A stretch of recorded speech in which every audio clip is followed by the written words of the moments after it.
Hello mga bata! Ako si Teacher Kat. Ngayong araw, ang aaralin natin ay ang letrang U. Ang tunog ng U ay U, U, U.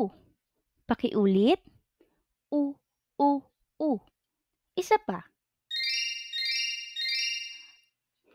Ang mga salita na nagsisimula sa letrang U ay ubas. Ubas. Pakiulit, ubas. Ubas. Isa pa.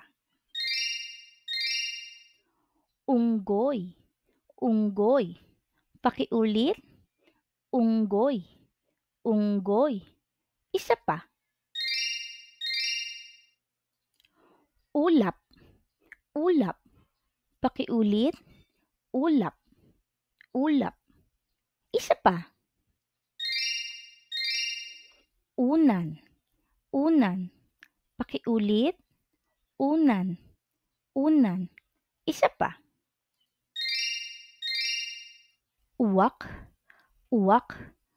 Pakiulit, uwak. Uwak. Isa pa.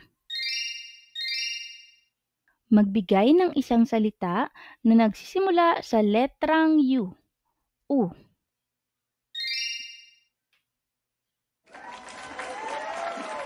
Ngayon naman, subukang isulat ang letrang U sa hangin. Patingin nga. Magaling! Ngayong araw, ang natutuhan natin ay ang letrang U. Ako si Teacher Kat. Thank you for watching. Please like and share.